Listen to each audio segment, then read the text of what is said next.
Chapter 10. And I looked, and there in the firmament that was above the head of the cherubim there appeared something like a sapphire stone, having the appearance of the likeness of a throne.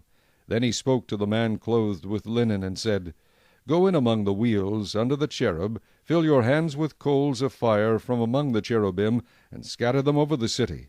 And he went in as I watched. Now the cherubim were standing on the south side of the temple when the man went in, and the cloud filled the inner court. Then the glory of the Lord went up from the cherub, and paused over the threshold of the temple, and the house was filled with a cloud, and the court was full of the brightness of the Lord's glory. And the sound of the wings of the cherubim was heard even in the outer court, like the voice of Almighty God when he speaks.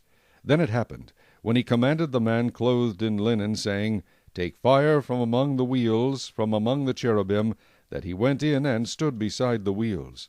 And the cherub stretched out his hand from among the cherubim to the fire that was among the cherubim, and took some of it, and put it into the hands of the man clothed with linen, who took it and went out.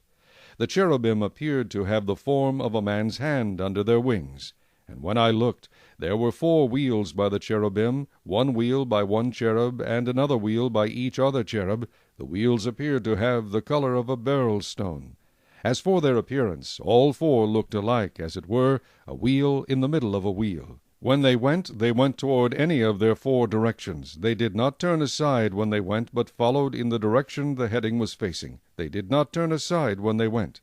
And their whole body, with their back, their hands, their wings, and the wheels that the 4 had, were full of eyes all around. As for the wheels, they were called in my hearing wheel.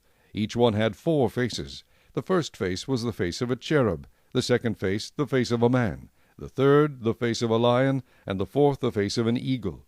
And the cherub were lifted up. This was the living creature I saw by the river Chebar. When the cherubim went, the wheels went beside them, and when the cherubim lifted their wings to mount up from the earth, the same wheels also did not turn from beside them. When the cherubim stood still, the wheels stood still, and when one was lifted up, the other lifted itself up, for the spirit of the living creature was in them. Then the glory of the Lord departed from the threshold of the temple, and stood over the cherubim, and the cherubim lifted their wings, and mounted up from the earth in my sight. When they went out, the wheels were beside them, and they stood at the door of the east gate of the Lord's house, and the glory of the God of Israel was above them.